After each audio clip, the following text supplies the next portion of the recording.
சவுல் ராஜா ஒரு ஆவிக்குரிய மனுஷனாக, தேவனால் தெரிந்து கொள்ளப்பட்ட ஒரு மனுஷனாக இருந்தாலும் கூட, சில நேரங்கள்ல அவன் தேவனுக்கு கீழ்ப்படியாமல் சில காரியங்களை செய்தான். தீர்க்கதரிசியை எதிர்த்து நின்றான். இப்படி இந்த காரியங்கள் எல்லாம் ஒரு பக்கம் இருந்தபோது, கர்த்தர் அவனை ராஜாவாக அபிஷேகம் பண்ணியிருந்தார். அந்த அபிஷேகம் அவனை விட்டு எடுபட்டு போனது. தேவனால விடப்பட்ட ஒரு பொல்லாத ஆவி அவனை கலங்க பண்ணி கொண்டிருந்தது. அப்படியானால் பொல்லாத ஆவி ஒரு மனுஷனுக்குள் வரும்போது அவனை கலங்க பண்ணும். தேவையில்லாத துக்கங்கள், திடீரென்ற பயங்கள், தேவையில்லாத ஒரு விதமான சோர்வுகள், இவைகள்லாம் கலங்க பண்ணுகிறது. கர்த்தருடைய வார்த்தை என்ன சொல்லுகிறது என்றால், உங்கள் இருதயம் கலங்காதிருப்பதாக. கர்த்தருடைய சித்தம் உங்கள் இருதயம் கலங்கக்கூடாது. ஆனால் ஒரு பொல்லாத ஆவி ஒரு மனுஷன் மேல் இறங்கும்போது அவனை கலங்க பண்ணும். அல்லேலூயா. ஆமென். அப்படி அது கலங்க பண்ணும்போது மனதுல கலக்கங்கள், இதயத்த கலக்கங்கள், மூன்றாவதாக சரீரத்திலே பலவீனங்கள், இது மூன்றையும் கொண்டு கொடுக்கக்கூடியதுதான் ஒரு பொல்லாத ஆவி. அப்படி சவுலுக்கு ஒரு பொல்லாத ஆவி இறங்கி நாள்தோறும் அவனை அலைக்கழித்து கொண்டிருந்தது. அப்ப சவுல் கஷ்டப்படுகிறத பார்த்துட்டே இருக்கான். காலையில எல்லாம் நல்லா இருக்கான். திடீர்னு மதியத்துக்கு மேல அல்லது மாலையில் ஆகும்போது ஒரு மாதிரி ஆயிடுறான். திடீர்னு மாலையில ஒரு நல்லா இருக்கா, இரவு நேரத்துல ஒரு மாதிரி ஆயிடும். மாறி மாறி அந்த ஆவி அவனை கலங்க பண்ணி கொண்டே இருக்கு. இப்போது அதை கண்ட அவனுடைய சேவகர்கள், அவனுடைய ஊழியக்காரர்கள் என்ன செய்கிறார்கள் என்று சொன்னா, இந்த ராஜாவை குணப்படுத்தும்படியாக ஒரு சுரமண்டலம் வாசிக்கிறவனை ராஜாவிடத்தில் கொண்டு வந்தால் ராஜாவுக்கு குணமுடையும் என்று சொல்லி, சுரமண்டலம் வாசிக்கிற ஒருவனை, சுரமண்டலம்னா கிட்டார் மாதிரி இருக்கக்கூடிய ஒரு இசைக்கருவி, அந்த இசைக்கருவியை வாசிக்கக்கூடிய ஒருவனை ராஜாவுக்கு முன்பதாக கொண்டு வந்து அந்த இசைக்கருவியை வாசித்தால் ராஜாவுக்கு சுகமாகும் என்று சொல்லுகிறான். அப்போ ராஜா என்ன சொல்லுகிறான்னா, இஸ்ரவேலுக்கு ராஜா, அந்த இஸ்ரவேல் முழு இஸ்ரவேலிலும் நன்றாக சுரமண்டலம் வாசிக்கக்கூடிய ஒருத்தனை தேடி கண்டுபிடித்து என்னிடத்திற்கு கொண்டு வாருங்கள் அப்படி சொல்லி சொல்றான். அப்படி தேடி கண்டுபிடித்து கொண்டு வரும்போது அங்கு யார் இடத்திற்கு போகிறான் என்று சொன்னால், பெத்லகேமனாகிய தாவீதுடைய வீட்டுக்கு தாவீதை தேடி போறாங்க. இப்ப தாவீதை குறித்து சொல்லும்போது அந்த வேலைக்காரர்கள் என்ன சொல்றாங்கன்னா, 1 சாமுவேல் 16ஆம் அதிகாரத்தில் வாசிக்கும் போது அந்த வேலைக்காரன் 18ஆம் வசனத்தில் பாருங்கள். அப்பொழுது அந்த வேலைக்காரரில் ஒருவன் பிரதியுத்தரமாக, இதோ பெத்லகேமனாகிய ஈசாயின் குமாரன் ஒருவனை கண்டிருக்கிறேன், அவன் வாசிப்பதில் தேறினவன். அல்லேலூயா. ஒரு பொல்லாத ஆவி ஒரு மனுஷன் விட்டு போக வேண்டுமே ஆனால் அங்கே வாசிப்பதில் தேறின ஒருவன் அங்கு வர வேண்டியது அவசியமாக இருக்கிறது. அல்லேலூயா. நம்முடைய வாழ்க்கையிலும் அநேக நேரங்கள்ல கலக்கங்கள், பயங்கள், அவிசுவாசங்கள், அதைரியங்கள், சோர்வுகள், இப்படி அநேக காரியங்கள் நம்மோடு போராடுகிற வேலைகளில நமக்குள்ள கலக்கங்கள் உண்டாகிறது. அந்த கலக்கத்தையோ அந்த பொல்லாத ஆவியையோ எதிர்த்து நாம் ஜெயித்தால்தான் தொடர்ந்து இந்த ஓட்டத்தை ஓட முடியும். அப்படி அந்த பொல்லாத ஆவியை எதிர்த்து நிற்க வேண்டுமே ஆனால் நாமும் கூட வாசிப்பதில் தேறினவர்களாக இருக்க வேண்டும். அல்லேலூயா. வாசிப்பதில் தேறினவன் என்று சொன்னால் சுரமண்டலம் வாசிக்கிறதில் தேறினவர்களாக நாம் காணப்பட வேண்டும். அப்படியானால் சுரமண்டலம் வாசிக்கிறது என்பது அது தேவனை மகிமைப்படுத்துவதற்கு ஏதுவாக உண்டு. சுரமண்டலத்தாலும் கிண்ணறங்களினாலும் 10 நரம்பு வீணையினாலும் கர்த்தரை துதியுங்கள் என்று தாவீது சொல்லுகிறான். சுரமண்டலம் வாசிப்பது என்று சொன்னால் கர்த்தரை துதிக்கிறதை குறிக்கிறது. அப்படியானால் ஒரு பொல்லாத ஆவி நம்மை கலங்க பண்ணி கொண்டிருக்கும் போது அதை எதிர்த்து நிற்க வேண்டுமே ஆனால் நாம் துதிப்பதில் தேறினவர்களாக காணப்பட வேண்டும். அவன் வாசிப்பதில் தேறினவன் என்று சொல்லி நாம் வாசிக்கிறது போல துதிப்பதிலே நாம் தேறினவர்களாக காணப்பட வேண்டும். அப்படி நாம் துதிக்கிறவர்களாக காணப்படும் போது ஒரு ஏழை, ஒரு ஆடு மேய்க்கக்கூடிய ஒருவன் தான், ஆனால் அவன் வாசிப்பதில் தேறினவன். அப்படி வாசிப்பதிலே தேறினவனாக இருக்கக்கூடிய ஒருவனை குறித்து சொல்லக்கூடிய ஒரு 4 ஆசீர்வாதங்களை நான் இன்றைக்கு உங்களுக்கு சொல்லுகிறேன். ஒருவன் வாசிப்பதில் தேறினவனாக இருக்க வேண்டும் இருக்கும்போது, முதலாவது அந்த வசனத்துடைய கடைசி பகுதியில பாருங்கள், கர்த்தர் அவனோடே இருக்கிறார். அல்லேலூயா. வாசிப்பதிலே துதிப்பதிலே தேறினவர்களாக இருக்கக்கூடிய ஒருவராக இருந்தால் கர்த்தர் அவர்களோட கூட இருப்பார். அல்லேலூயா. துதிக்கிற ஒருவனோடு கர்த்தர் எப்போதும் கூட இருப்பார். நாம் துதிக்கிறவர்களாக இருந்தால் நம்மை கலங்க பண்ணுகிற அந்த வல்லமைகள் நாம் எதிர்த்து நிற்கலாம். எப்போதும் கர்த்தரை துதிக்கிற பொழுது கர்த்தர் நம்மோடே கூட இருப்பார். அல்லேலூயா. அப்படி துதிக்கக்கூடிய ஒருவராக நாம் காணப்படும் போது இரண்டாவதாக நாம் பார்க்கிறோம், 23ஆம் வசனத்தில் பாருங்க, 24ஆம் வசனத்தை வாசி, 21ஆம் வசனத்தை வாசிங்க. 16ஆம் அதிகாரம் 21ஆம் வசனம். அப்படியே தாவீது சவுலின் இடத்தில் வந்து அவனுக்கு முன்பாக நின்றான். அவன் இவனை மிகவும் சிநேகித்தான். அவனுக்கு இவன் ஆயுததாரியானான். அப்பொழுது தாவீது சவுலுக்கு முன்பாக நின்றான். சவுலுக்கு முன்பாக நிற்கிறது என்று சொல்லும்போது ராஜாவுக்கு முன்பாக நிற்கிற அனுபவத்தை தான் குறிக்கிறது. கர்த்தரை துதிக்கிற ஒருவன், நாம் துதிக்கிறவர்களாக இருந்தால் நாம் ராஜாக்களுக்கு முன்பாக போய் நிற்கலாம். அல்லேலூயா.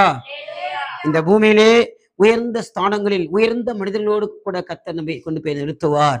சிறுமையானவர்களே, சிறுமையும் எளிமையுமானவர்களை குறித்து வாசிக்கும் போது புலியிலிருந்து எடுத்து குப்பையிலிருந்து உயர்த்தி பிரபுக்களோடும் ராஜாக்களோடும் அமர செய்கிற தேவன் நம்முடைய தேவனாக இருக்கிறார். நம்மை புழுதியிலிருந்து எடுத்து குப்பையிலிருந்து உயர்த்துகிற தேவனை நாம் துதிக்கிறவர்களாக காணப்பட்டால் நாம் ராஜாக்களுக்கு முன்பதாக போய் நிற்கலாம்.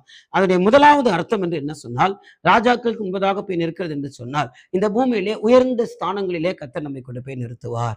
அவன் கால்களை கர்த்தர் உயர்ந்த ஸ்தானத்திலே கொண்டு போய் நிறுத்துகிறார். அங்கு நாம் உதாரணமாக வாசிக்கும் போது தானியேலை குறித்து வாசிக்கிறோம். தானியேல் இரவும் பகலும் 3 நேரம் கர்த்தரை ஆராதிக்கக்கூடிய ஒருவனாக காணப்பட்டார்.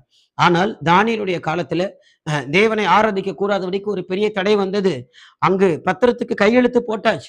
தானியேல் போல யாராகிலும் அந்த ராஜாவை தவிர, ராஜா நிறுத்தின பொற்சிலையை தவிர வேற எதையாகிலும் வணங்கக்கூடாது, வேற தங்கள் சொந்த தேவர்களை வணங்கக்கூடாது. அப்படி வணங்கினால் அவர்கள் சிங்கக்கவியிலே போடப்படுவார்கள். கடிதம் எழுதப்பட்டு முத்திரையிடப்பட்டது. பத்திரத்துக்கு முத்திரையிடப்பட்டது என்பதை அறிந்த பின்பும் தானியேல் முன் செய்து வந்தபடியே இரவும் பகலும் 3 நேரமும் அவன் தேவனை பலகணிகளை திறந்து வைத்து 3 வேளையிலும் முழங்கால் படியிட்டு கர்த்தரை துதித்து ஆராதித்து ஜெபித்து கொண்டு வந்தான். அப்படி வாசிப்பதில் அவன் தெரிந்தவனா இருந்தபடியினால் இந்த தானியேல் ராஜாவுக்கு முன்பதாக போய் நின்றான். அல்லேலூயா. ராஜா சொன்னான், தானியேலின் தேவனே பெரிய தேவன் என்று தானியேல் விளங்க பண்ணினான். அப்படியானால் நாம் வாசிப்பதில் தெரிந்தவர்களாக இருந்தால் நாம் இந்த பூமியிலையும் உயர்ந்த இடத்திலே போய் வாசம் பண்ணலாம். ராஜாக்களுக்கு முன்பதாக இருக்கிறது என்று சொல்லும் போது இந்த பூமியில உயர்ந்த இடத்திலே கர்த்தர் நம்மை கொண்டு போய் நிறுத்துவார். நாம் கர்த்தரை துதிப்பதிலே மிகவும் கவனமாக இருந்து கர்த்தரை துதிக்க பழக வேண்டும்.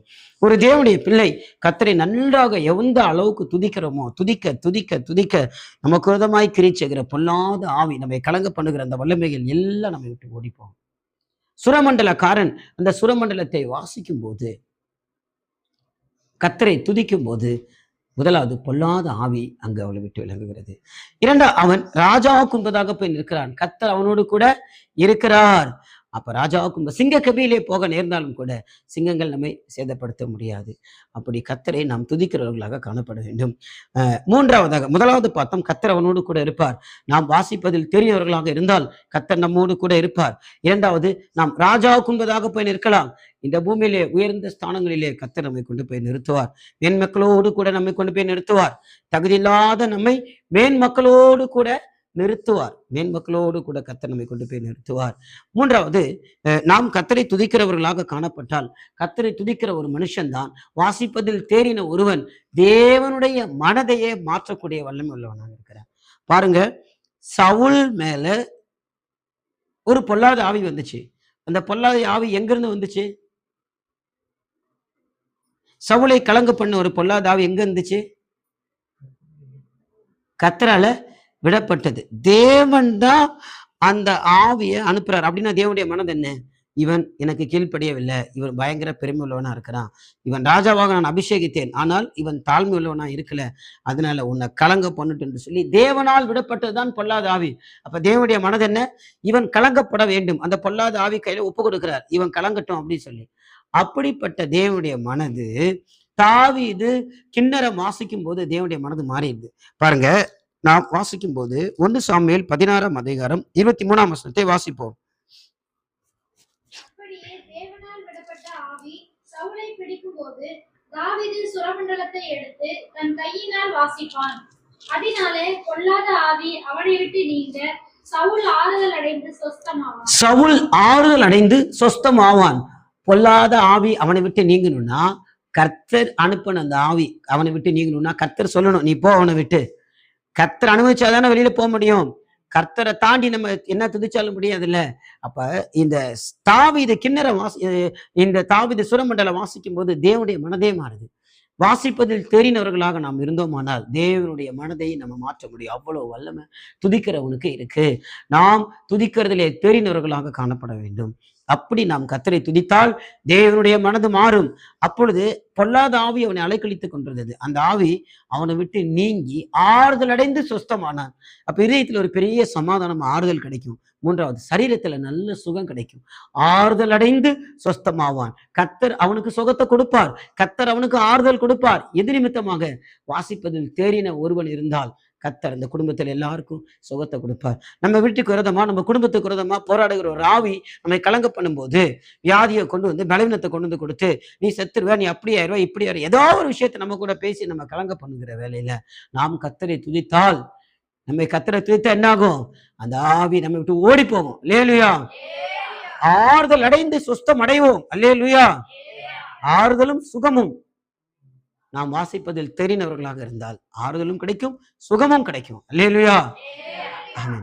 அப்படி அருமையானவர்களே, கர்த்தரை துதிப்பதிலே தெரிந்தவர்களாக, வாசிப்பதில் தெரிந்தவர்களாக நாம் இருந்தோமானால் நமக்கு எத்தனை ஆசீர்வாதங்கள் கிடைக்கும்? 3 முக்கியமான ஆசீர்வாதங்களை குறித்து பார்த்தோம். ஒன்று, கர்த்தர் நம்மோடே கூட இருப்பார். கர்த்தர் நம்மோடு கூட இருப்பார். கர்த்தர் நம்மோடு கூட இருந்தால் என்ன நடக்கும்? 2வது, கர்த்தர் நம்மை ராஜாக்களுக்கு முன்பதாக கொண்டு போய் நிறுத்துவார்.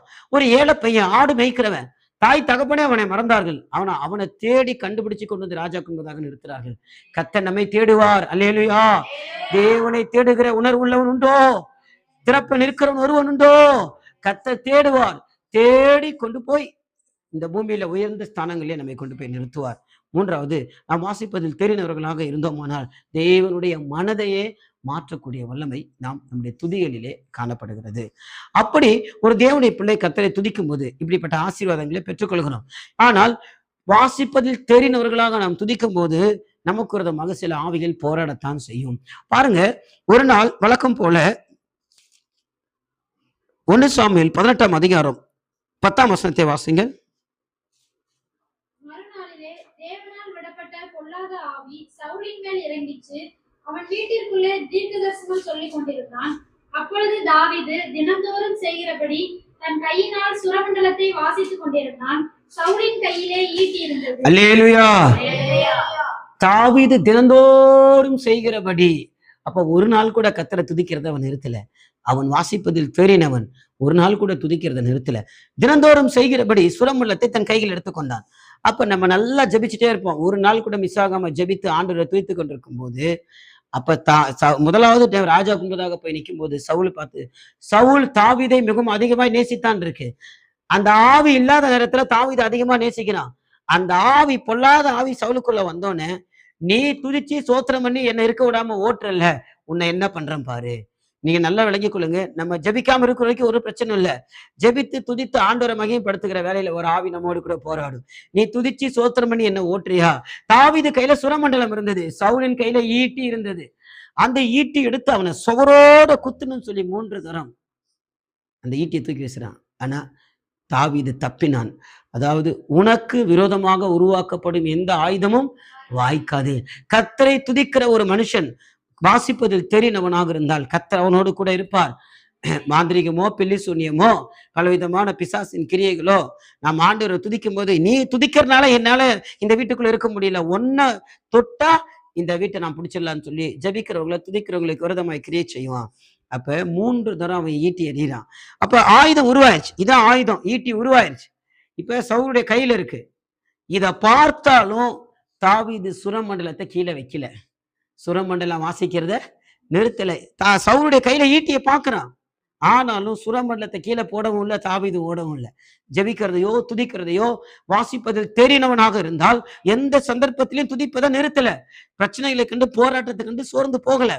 சுரமண்டலத்தை கீழே வைக்காம சுரமண்டலத்தை வாசிச்சு கொண்டே இருக்கிறான். அப்படி துதிக்கிற வேலையில ஆயுதம் உருவாயிருச்சு.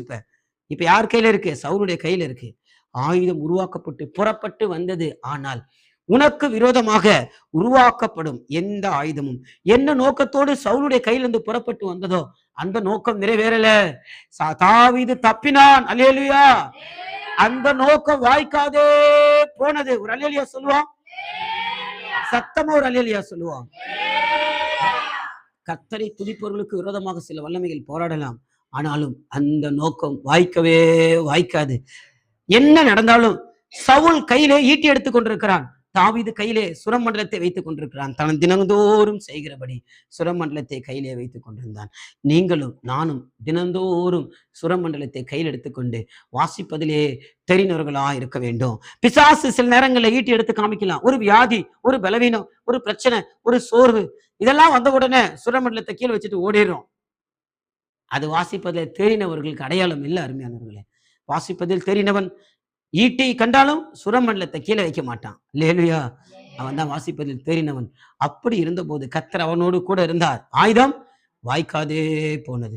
அப்படியானால் நான் ஒரே ஒரு விஷயத்தை மட்டும் சொல்லி முடிக்கிறேன். ஒரு தேவனுடைய பிள்ளை எப்படி வாசிப்பதில் தேறினவனாக மாற முடியும்? ஒரு சாதாரண ஆடு மேய்க்கிறவன் எப்படி வாசிப்பதில் தெரிந்தவர்களாக முடியும்? நாம் வாசிப்பதிலே தெரிந்தவர்களாக வேண்டுமே ஆனால் 2 காரியங்கள் நமக்கு அவசியம். இப்ப இது ஒரு இசைக்கருவி. இந்த இசைக்கருவியை வாசிக்க வேண்டும்னா இதுக்கு சில விஷயங்கள் தெரியணும். இதுக்கு ஃபார்முலா இருக்கு. இந்த இசைக்கருவிக்கு ஒரு ரூட் இருக்கு, ஒரு ஃபார்முலா இருக்கு. இதுல ஒரு கார்ட்ஸ் இருக்கு, இதுல பிட்ச் இருக்கு, இப்படி நிறைய விஷயங்கள் இருக்கு. ராகம் இருக்கு, தாளம் இருக்கு. இதெல்லாம் தெரிஞ்சா தான் இந்த இசைக்கருவியை நம்ம வாசிக்க முடியும். அது போல சுரமண்டலம் வாசிக்கிறதுக்கும் சில ஃபார்முலா இருக்கு, சில யுக்திகள் இருக்கு. அப்ப கர்த்தரை துதிக்கிறவர்களுக்கு சில யுக்திகள் இருக்கு. அது இருந்துச்சுன்னா நாம் தெரிந்தவர்களாக மாறுவோம். எல்லாருமே கர்த்தரை துதிக்கிறாங்க, எல்லாருமே கர்த்தரை துதிக்கிறாங்க. சில நேரங்கள் நம்ம ஆண்டவர் எப்படி தெரியுமா துதிக்கிறோம்? ஏசப்பா, ஏசு ராஜா, உனக்கு கோடான கோடி சோத்திரையா அப்படின்னு நம்ம சொல்லிடுறோம். ஆனா நம்ம எத்தனை சோத்திரம் சொல்றோம்? ஒரு சோத்திரம் தான் சொல்றோம். நம்ம சொல்ற எத்தனை சோத்திரம்? கோடான கோடி சோத்திரம். அப்ப என்ன, அது எப்படி? நான் ஒரு சோத்திரம் சொன்னா கோடி சோத்திரம் சொன்ன மாதிரியா? நம்ம கோடி சோத்திரம் சொல்லிடுறோம். எல்லாரும் துதிக்கிறோன்ற பேருக்காக துதிக்கிறோம். சோத்திரம் பண்ணுவோம் அப்படி சொன்னா சோத்திரம் சோத்திரம் சோத்திரம், அது கூட பாதி ஜீவன் போயிடும். சண்டை போடுறதுக்கு பார்த்தா எங்கிருந்து தான் சத்தம் வரும்னு தெரியாது. சோத்திரம் பண்றதுக்கு மட்டும் நமக்கு சத்தமே வராது. இதெல்லாம் என்ன அர்த்தம்? வாசிப்பதிலே நாம் இன்னும் தெரிந்தவர்களாக இல்லை. வாசிப்பதில் தெரிந்தவர்கள் தூங்கி எழும்பினாலும் அல்லே லூயா அப்படி சொன்ன உடனே அல்லே லூயா. ஒரு நாள் அப்படி ஒரு சோதனை செய்தாங்க. என்ன, 3 பேர் நைட்ல தூங்கிட்டு இருக்காங்க, விசுவாசிங்க. நைட்டு ஜெபம் முடிச்சுட்டு அப்ப 12 மணி வரைக்கும் ஜெபம் முடிச்சுட்டு தூங்கிட்டு இருக்காங்க. ஒரு 2 மணிக்கு போனாங்க அந்த ஊழியக்கார பிரதர். போயிட்டு கத்தர் வந்துட்டார் அப்படின்னு கத்திட்டார். அதுல 2 பேர் என்ன பண்ணிட்டாங்க? ஐயோ ஐயோ ஐயோ ஐயோன்னு பயந்து அடிச்சு எழும்புறாங்க. அம்மா ஐயோ அப்படின்னு. அதுல ஒருத்தர் மட்டும் அல்லேலூயா சோத்திரம், அல்லேலூயா சோத்திரம்னு கத்திட்டே எழும்புறாரு. தூங்கும்போது கூட கர்த்தர் வந்தால் அந்த சிந்தை எப்படி இருக்கு பாருங்க. இதுதான் வாசிப்பதிலே தெரிந்தவர்களான ஒரு அனுபவம். அப்ப அது போல நம்முடைய வாழ்க்கையில நாம் வாசிப்பதிலே தெரிந்தவர்களாக வேண்டுமென்றால் நல்லா சத்தத்தை உயர்த்தி துதிப்பாங்க. சரி, எப்படி ஒரு தேவனுடைய பிள்ளை வாசிப்பதிலே தெரிந்தவர்களாக முடியும்? முதலாவது, தாவீது எப்படி வாசிப்பதில் தெரினான் என்று சொன்னால், தன்னுடைய பழைய வாழ்க்கையை தாவீது மறக்கவே இல்லை. தான் யார், தான் எந்த நிலவரத்திலிருந்து வந்தோம், இன்றைக்கு நம்ம இந்த இடத்துல இருக்கிறோம், ஆனால் ஒரு காலத்தில் நாம் யார், அதை மறக்கவே இல்லை. இன்னைக்கு நம்ம கொஞ்சம் பணம் கிடைக்குது, பொருள் கிடைக்குது, வீடு வசதிகள் வரும்போது அநேக நேரங்கள் நம்ம யாருன்றதை நம்ம மறந்துடுறோம். நம்ம பிள்ளைங்களுக்கு கூட அதை சொல்லிக் கொடுக்க நாம் மறப்புறோம். நாம் வாசிப்பதிலே தெரிந்தவர்கள் ஆக வேண்டுமே ஆனால் நாம் எந்த நிலவரத்தில் இருந்தோம் என்பதை நாம் மறக்கவே கூடாது. உளையான சேற்றில் இருந்தும் பயங்கரமான குளிர் என்றும் அவர் என்னை தூக்கி விட்டார். அந்த உளையான சேற்றில் கிடந்த அந்த நாட்கள் நாம் மறக்கவே கூடாது. பயங்கரமான குழியில காப்பாற்ற யாரும் இல்லாமல் தவித்தோமே, அந்த நேரத்தை மறக்கவே கூடாது. நம்ம யாருன்றதை நம்ம மறக்கவே கூடாது. அதனாலதான் உலகத்துல கூட சொல்றாங்க, எந்த நிலை வந்தாலும் மறந்தாலும் வந்த நிலை மறவாத. இன்னைக்கு வந்த நிலவரம் மறந்தனாலதான் கொஞ்சம் பணம் கிடைச்ச உடனே சபைக்கு போகிறதுக்கு பிடிக்கல, கூட்டங்களுக்கு போக பிடிக்கல, பைபிள் வாசல் பிடிக்கல, பைக் வாங்கியாச்சு, அடுத்து கார் வாங்கணும், அடுத்து வீடு வாங்கணும், அப்படித்தான் போகுது. கர்த்தரை துதிப்பதற்கு மனசு இல்லை. பணக்காரங்க பாருங்க எப்படி வந்து கர்த்தரை துதிப்பாங்க. ஆமென் போற்றி துதிப்போம் தேவனை. யாரோ பாடுறாங்க, நமக்கு என்ன, அப்படியே கை இப்படி வச்சு கீழே அப்படியே கை தலை போட்டுட்டே இருப்பாங்க. காரணம், எந்த நிலவரத்துல இருந்து வந்தாங்கன்றது தெரியாது. ஒரு சில நேரங்கள் நான் பார்க்கிறேன், இயேசுவை ஏற்றுக்கொண்ட முதல் சந்ததி, அதாவது இப்ப நான் இயேசுவை ஏற்றுக்கொண்டிருக்கேன்னா, தகப்பன்மார்கள் ஆண்டவருக்குள்ள அன்பும் வைராக்கியம் உள்ளவர்களா இருக்கிறாங்க. கர்த்தர் அவர்களை ஆசீர்வதிக்கிறார். பிள்ளைகளுக்கு கஷ்டமே தெரியாம பிள்ளைகளை வளர்க்குறாங்க. பிள்ளைகளோ கர்த்தரை விட்டு விலகி தூரமா இருக்கிறாங்க. விசேஷமா டிபிஎம் சபையில நான் பார்க்கிறேன். அதுதான் முதல் தலைமுறை பக்தி உள்ளவர்களா இருப்பாங்க. ரட்சிக்கப்பட்டு வர முதல் தலைமுறை. அடுத்த தலைமுறையை பார்த்தா அந்த பக்தி இருக்காது. காரணம் என்னன்னா, கர்த்தர் அவர்களை ஆசீர்வதிச்சு அவர்களை மகிமைப்படுத்தி வைத்திருப்பார். அது அந்த பிள்ளைகளுக்கு தெரியாது. தன் தகப்பனும் தாயும் வந்த நிலவரம் தெரியாது. எனவே வந்த நிலவரத்தை மறக்கும்படியாக பிள்ளைகள் இருக்கிறபடியினால அவர்கள் கர்த்தரை துதிக்க முடியாது. நீதிமானுடைய சந்ததியாக இது இருக்க முடியாது. அதனாலதான் தாவீது தன் குமாரனை கூப்பிட்டு சொல்லிக் கொடுத்தான். உன் தேவன் யார்? உன் தகப்பனுடைய தேவன் யார்? உன் தகப்பன் எந்த நிலவரத்துல இருந்து வந்தான்? மீகாலுக்கு கூட அது தெரியல. தாவீதை பார்த்து சொல்றான், ஒரு ராஜா சட்டையெல்லாம் கழட்டி போட்டு சின்ன பிள்ளைங்க கூட டான்ஸ் ஆடுறானே, அப்படி கேவலமா பேசுறான். அப்ப தாவீது எல்லாம் தெரியுமா சொன்னான், நான் அற்பமானவன் தான். நீ சொன்னல உன் அப்பாவுக்கு முன்னாடி உன் ஊருக்காரங்க எல்லாரும் முன்னாடி நான் அற்பமானவன் சொன்னல, இதை பாருங்களா இன்னும் என் பார்வையில மோசம் அற்பமானவன். ஆடுகளுக்கு பின்னாடி அளந்து கிடந்த என்ன போய் ராஜா வாக்குனாரு.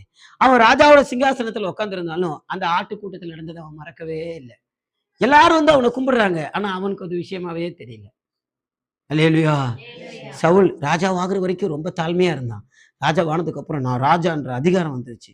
தான் எந்த நிலவரத்துல இருக்கும்போது கர்த்தர் தன்னை ராஜா வாக்கினார் என்பதை மறந்தான். அதனாலதான் சவுல் பொல்லாத ஆவினால கடைசியா தற்கொலை பண்ணி கொண்டான். அருமையானவர்களே, நம்முடைய வாழ்க்கையில நாம் வாசிப்பதில் தெரிந்தவர்களாக வேண்டுமே என்னால் கர்த்தர் நம்மை செய்த நன்மைகளை நாம் மறக்கவே கூடாது. நாம் எந்த நிலவரத்துல வந்தோமோ அதை மறக்கவே கூடாது. நன்றி கெட்டவர்களாய் போய்விடக் கூடாது. அல்லேலூயா. நம்முடைய இருதயம் கடினப்பட்டால் நாம் நன்றி கெட்டவர்கள் ஆகி விடுவோம். தேவனுக்கு துரோகிகளாய் மாறி விடுவோம். மார்க் 6ஆம் அதிகாரத்தில் வாசிக்கும் போது சீஷர்களை அக்கறை போகும்படி தனிமைப்படுத்தி விட்டு இயேசு ஜெபித்துக் கொண்டிருந்தார். சீஷர்கள் கடந்து போன அந்த கப்பலோ நடுக்கடலிலே போகும்போது அலைகளிலே அது அங்கும் இங்குமாய் அடிபட்டு கப்பல் கடலுக்குள்ள மூழ்கும்படியாக ஒரு சூழலுக்குள்ள போகும்போது 4ஆம் ஜாமத்திலே நடுக்கடல் மேல் இயேசு நடந்து வந்தார். அப்போது அற்புதமாய் அந்த கடலும் காற்றும் அமர்ந்தது. இயேசு அவர்களை பார்த்து ஒரு வார்த்தை சொல்லி மிகவும் வருத்தப்பட்டார். அந்த வசனத்தை வாசிங்க. மார்க் 6ஆம் அதிகாரம். அப்பொழுது காற்று அவர்களுக்கு எதிரானபடியினால் அவர்கள் கண்டு வலிக்கிறதில் வருத்தப்படுகிறதை அவர்கள் கண்டு ராத்திரியில் 4ஆம் ஜாமத்தில் கடலின் மேல் நடந்து அவர்களிடத்தில் வந்து அவர்களை கடந்து போகிறவர்கள் 51ஆம் வசனத்துல வாசிக்கும் போது அவர்கள் இருந்த படவில் ஏறினார். அப்பொழுது காற்று அமர்ந்தது. அதனால் அவர்கள் தங்களுக்குள்ள மிகவும் பிரமித்து ஆச்சரியப்பட்டார்களாம்.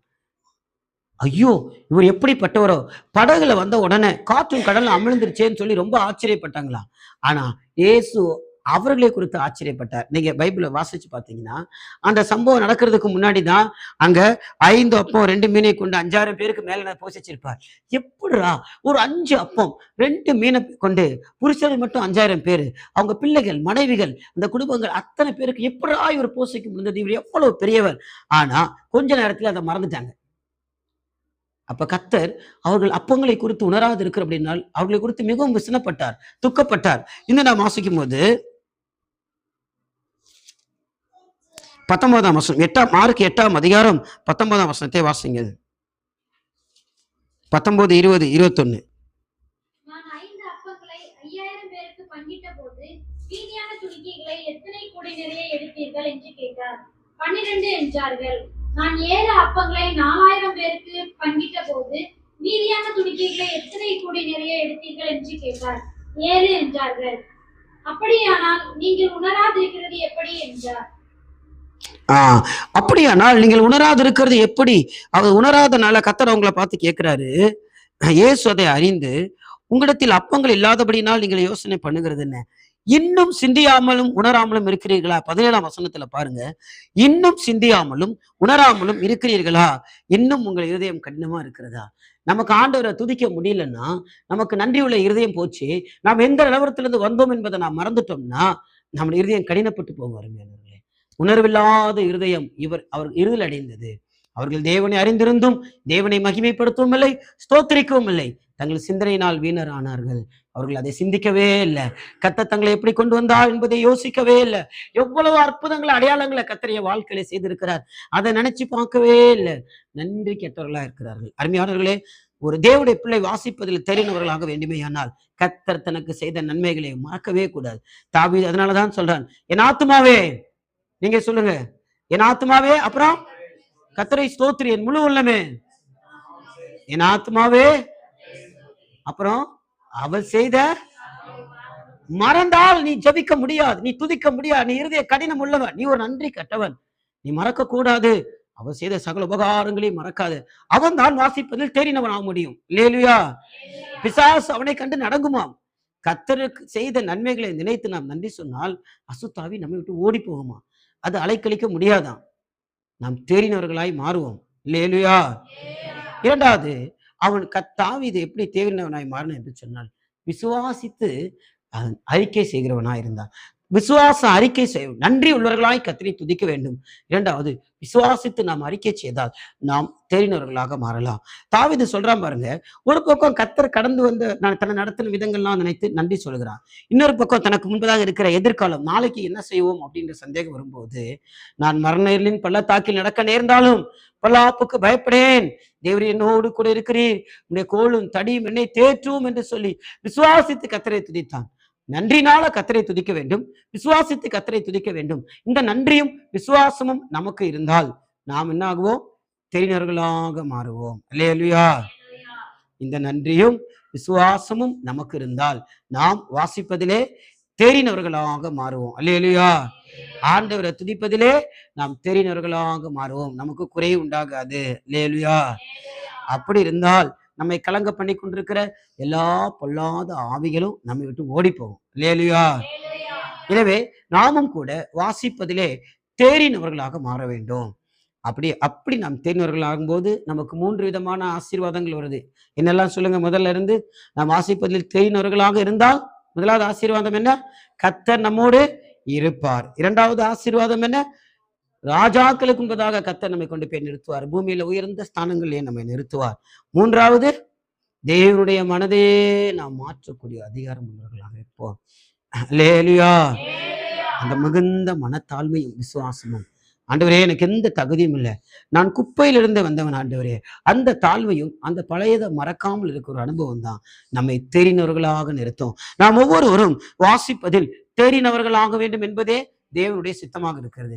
தேவன் தாமே நம்ம ஒவ்வொருவருக்கும் அப்படிப்பட்ட கிருபை தரும்படியாய் கர்த்தரை ஸ்தோத்திரம் பண்ணுவோம்.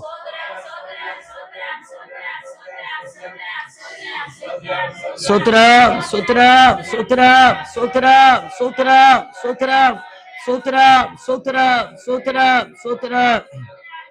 ஆமென். கர்த்தரை நம்பி வந்தோமே, நமக்கு விரோதமாக உருவாக்கப்படும் எந்த ஆயுதமும் வாய்க்காது. அதற்காக ஸ்தோத்திரம் பண்ணுவோம். ஸ்தோத்திரம், ஸ்தோத்திரம், ஸ்தோத்திரம், ஸ்தோத்திரம், ஸ்தோத்திரம். சாத்தான் தோற்று போனான். அதற்காக ஸ்தோத்திரம் பண்ணுவோம். ஸ்தோத்திரம், ஸ்தோத்திரம். அருமையான பிதாவே, இந்த ஆசீர்வதிக்கப்பட்ட மாலை நேரத்துக்காக நாங்களுமே நன்றியோடு கூட துதிக்கிறோம். நீர் எங்களை நேசித்தீர், எங்களுக்கு கிருபை தந்தீர், எங்களை இம்மட்டும் பாதுகாத்தீர். நீர் செய்த எல்லா நன்மைக்காகவும் நாங்கள் உமக்கு நன்றி செலுத்துகிறோம். ஆண்டவரே, ஆண்டவரே, உம்முடைய கிருபையுள்ள கரம் எங்களை இம்மட்டும் தாங்கினபடினால ஸ்தோத்திரம். இந்த மாலை நேரத்திலும் தேவ சமூகத்துக்கு கொண்டு வந்து எங்களோடு இடைப்பட்ட எல்லா விஷயங்களுக்காக நாங்கள் உமக்கு நன்றி செலுத்துகிறோம். ஆண்டவரே, நான் உன்னை விட்டு விலகுவதும் இல்லை, உன்னை கைவிடுவதும் இல்லை என்று வாக்குத்தத்தம் தந்தீரே கர்த்தாவே. உடைய கரம் தொடர்ந்து எங்களை நடத்துகிறபடினால ஸ்தோத்திரம். இந்த மாலை நேரத்திலும் நாங்கள் துதிப்பதிலே வாசிப்பதிலே தேறினவர்களாய் மாறும்படியாக எங்களோடு இடைப்பட்டீர். கேட்ட வசனத்துக்கு ஏற்ற கிருபையை கர்த்தர் எங்களுக்கு கட்டளையிடும். வந்த ஒவ்வொருவரையும் ஆசீர்வதித்து அனுப்பும் ஆண்டவரே. ஒருவரும் வெறுமையாய் திரும்பக்கூடாது. குடும்பங்களை ஆசீர்வதியும், அவங்க தொழில் ஆசீர்வதியும், பிள்ளைகளை ஆசீர்வதியும் ஆண்டவரே. அன்புக்கும் சமாதானத்துக்கும் காரணராகிய தேவன் குடும்பங்களில் தங்கி இருக்கட்டும். தொடர்ந்து உடைய நாமத்தை நீர் மகிமைப்படுத்தும். இயேசுவின் நாமத்தில் ஜெபிக்கிறோம் எங்கள் ஜீவனுள்ள நல்ல பிதாவே. ஆமென். கர்த்தராகிய இயேசு கிறிஸ்துவின் கிருபையும் பிதாவாகிய தேவனுடைய அன்பும் பரிசுத்த ஆவியானவருடைய ஐக்கியமும் காவலும் சமாதானமும் நம் யாவரோடும் கர்த்தருடைய வருகை மட்டும் இருப்பதாக. அல்லேலூயா, அல்லேலூயா, அல்லேலூயா.